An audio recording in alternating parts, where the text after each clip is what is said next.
Um, when we are introduced to Lavender, she is led on stage by her father, Will. She shares with host and judge Simon Cowell that she is autistic as well as blind and that she plans to sing. Will is introduced somewhat awkwardly, and we get a glimpse of how their relationship began. He was running an after-school program. Yeah, I know, right? We see occasional glimpses of Will's husband, Jamie, in the audience. He is, by all accounts, absolutely adorable in his pride and nervousness for Lavender. And when she begins to sing, oh, that girl's got pipes. It's really, and her choice of music was exceptional. And we see the audience members and her dads and the backstage guys, Terry Crews, and the panel of judges who are Simon Cowell, Heidi Klum, Sofia Vergara, and Howie Mandel, all responding with rapt emotion to her performance. When she is done, the audience gives her a standing ovation. Will comes back out on stage to be with her. Host Sofia Vergara is seen wiping away tears, and Simon Cowell, once considered the meanest guy on television for his vicious takedowns of contestants, seems utterly slack-jawed and unable to say much more than unbelievable. And then the video does some radical accessibility and justice work without ever announcing, hey, we're gonna do all this woke stuff and you might be mad. So Howie Mandel, who is the bald guy on the left, who, can I just say, who remembers his first start in TV? Anybody want to name it? Before that.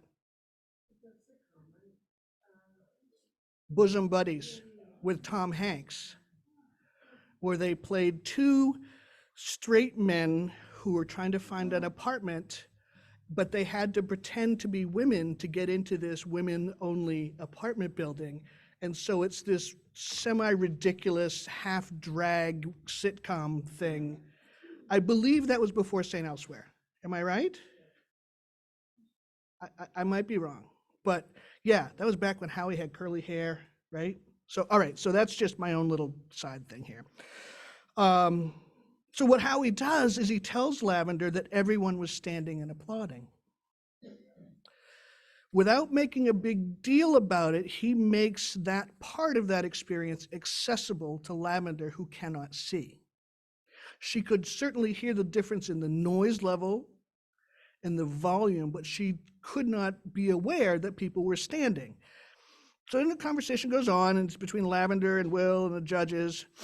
Not once does anyone mention Lavender's diagnoses or disabilities with being blind and autistic. Nobody mentions her rocking, which is a typical thing for people who have autism. Like, it wasn't part of her talent. It didn't affect how she performed. It was just a non-issue. She was just accepted as a whole person.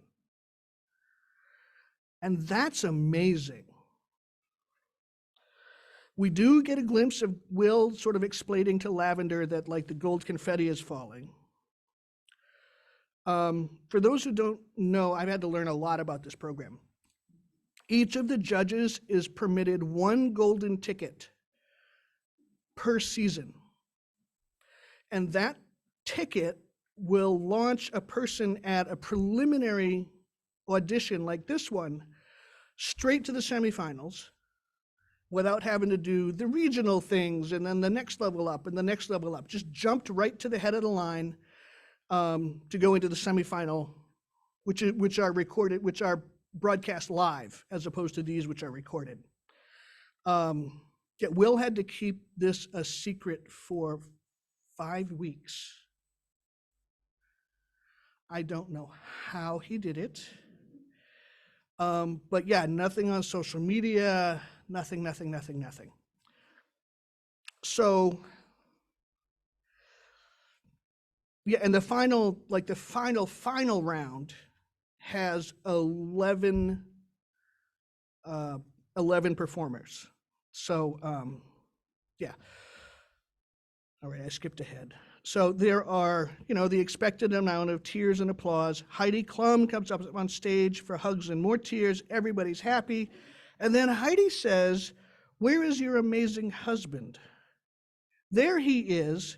This is a family show. Come on up here." How many of us lived for decades knowing that that would never be said about our families? Yeah, yeah. And it was just, "This is a family show. Get up here, Dad. This is adorable." And, more tears, more hugs, more gold confetti. Again, afterwards, Heidi explains to Lavender, "I'm giving you a box with all the confetti from the stage." Will shared on Facebook that he had some in his pocket that he picked up while he was there, while he was on the stage. He scoops them up with his hand. But accessibility modeled by a German-born supermodel who has, by all accounts, all the privilege a person could ask for. And it's just accessibility without comment. You're a whole person. Let me meet you where you are. And then backstage, when it all calms down, Lavender describes how she didn't know who she was or where she was supposed to be or what she was supposed to be doing, but now she knows. And she's here, and she's doing this with her dads and belonging.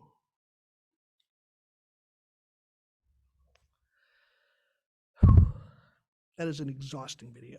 It is a lot of fun, but I am just a damp rag when it's done.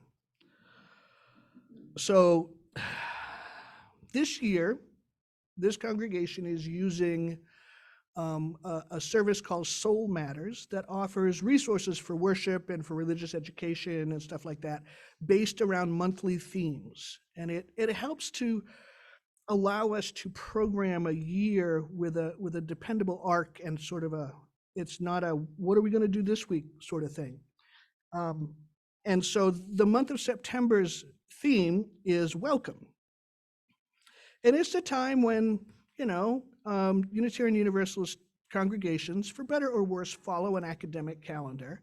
And September is when we all come back together and say hi and where you've been, and it's good to see you. And welcoming can take so many shapes and forms, like we just witnessed, right? Welcoming can mean things like accessibility for everyone, regardless of ability or capacity. It is why we maintain still, after we're meeting again in person, our online worship community, because it makes us available to those who cannot attend in person. It's why we have spaces in our sanctuary for seating arrangements made for wheelchairs in case that space is needed. It is not welcoming to have to make space for somebody when they arrive. It is welcoming for them to arrive and see there is a space waiting for them. Religious educator and consultant C.B. Beale talks about a thing they call preemptive radical inclusion. And it's this practice of making things accessible before there's a need for them. Like having a ramp and designated handicap parking as a matter of course. Like using microphones so that everyone can hear, including the people who are online. It's like how we make ingredient lists on our shared potluck food items. It's why we are now using pronouns and physical descriptions when we are at the microphone, so that people who are visually disabled or blind can have an idea of what we look like those who can see. Welcoming is linked closely with belonging, and therapists and doctors will tell you that connection and belonging are absolutely key to mental health and to treatment for addiction. Connection and belonging are absolutely life-giving and even life-saving things. And we as a church are positioned to offer a unique kind of welcome that other entities are not. Offices and businesses are required by law to be accessible to folks with a variety of disabilities and differences. But as a religious community, we have an obligation to make ourselves accessible not just to those who use wheelchairs or who have a hard time seeing or hearing, but to people's hearts as well as their bodies. In conversations recently with the members of the welcoming team, those folks who welcome new folks and get them the little yellow name tags and such, we talked about how to deepen our welcome beyond the typical questions we ask a newcomer. What's your name? Where do you live? Have you been to a UU church before? How'd you learn about us? Do you sing? What do you do for work? Right? Do you sing? I know. Right? Those are all good questions, but they're not terribly deep, right? They're like the sort of question you'd answer filling out a form, a checklist. They don't encourage a ton of deep connection or conversation. So how do we welcome others in a way that connects them to this place and to these people? And one of the ways we can do that is through asking open-ended questions about interesting things. What brings you joy? What is a boring but unique fact about you? I like those. What feeds your spirit? Tell me about your journey to this place in this time right now. And the key here, this is a two-part thing, is it's not just about asking the question, it's then about being present to listen to the answer. You know, we do not ask big questions if you want a 3-word answer. Be prepared to stay present and listen to what your new friend is telling you. And this is how we make connections on a Sunday morning that will last through the week and through the years. Think about your own story of finding Unitarian Universalism. And I say this because Unitarian Universalism as a whole is made up about 80% of people who came here from somewhere else. Okay?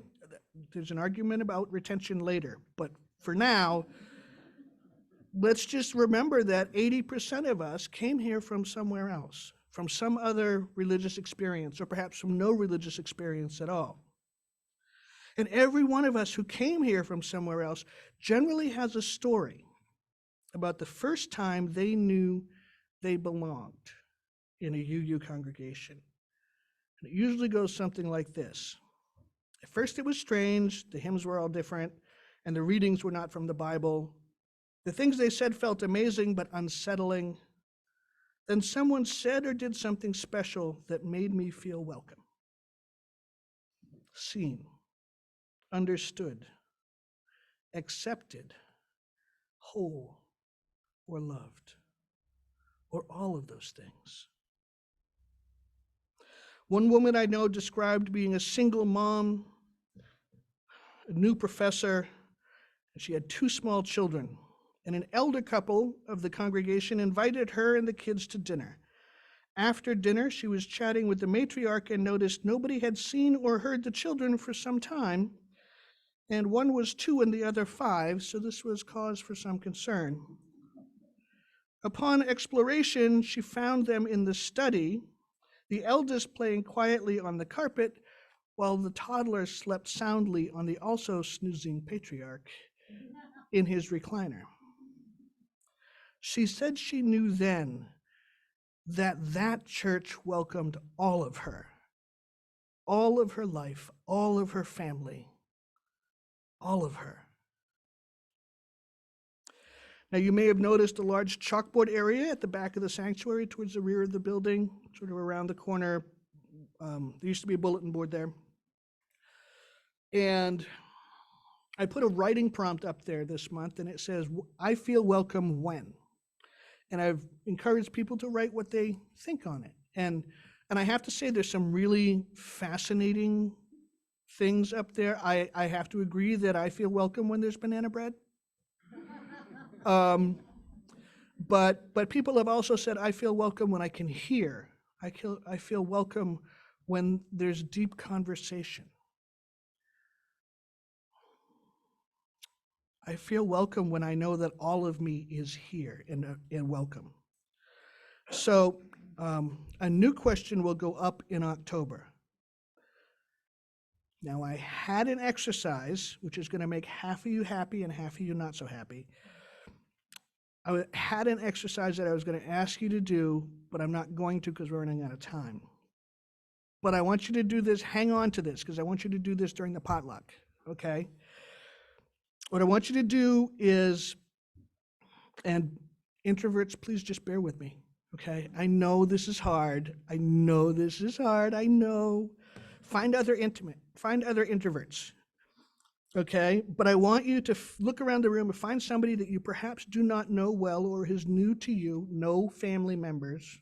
You can't say, I don't even know my kid anymore. No, you can't do that. No.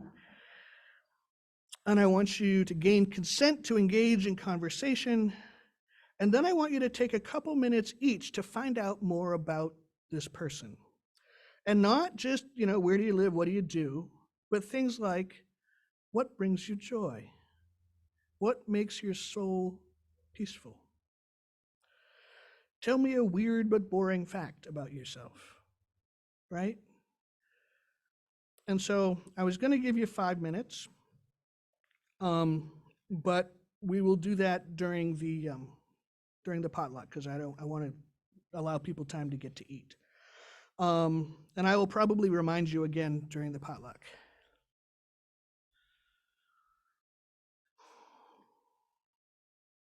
I'm skipping ahead over the stuff I was going to tell you to do.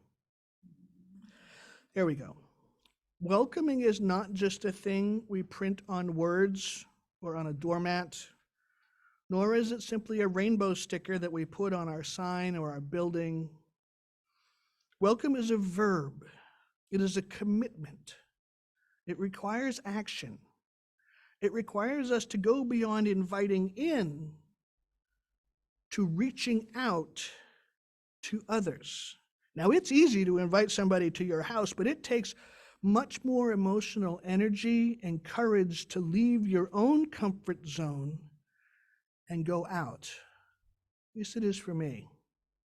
I get home and it's like Newton's law of inertia takes over. And that which is a body which is at rest tends to stay at rest unless it is acted upon by an outside force.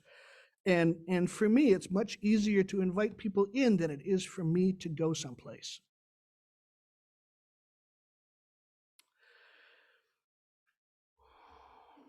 So I want us as a community to think about learn to reach out more and learn about people and connect on a level that goes beyond what do you teach? Where do you work? What value do you provide capitalism? Right? Connect on a level that goes beyond surface stuff. It is where our hearts can speak to each other that we form emotional bonds that will last for years. Welcome means being prepared for people before they arrive, and being prepared to accept and love people as they show up, like the way America's Got Talent welcomed Lavender and her family. It was natural, seemingly without effort. But you and I both know that it takes intention and dedication and work to make a place ready for that kind of welcome. That doesn't happen overnight. Before I close, I want to update Lavender's story. After this broadcast, she went on to the semifinals at a big filming place in Pasadena, I think, where she won again, putting her into the final round with 10 other acts. Now, the final contest will be held on 2 nights, September 26th and 27th. That's a Tuesday and Wednesday. And she will perform again then. The crazy thing about this is that this is America's Got Talent. And so those 4 judges don't decide who wins.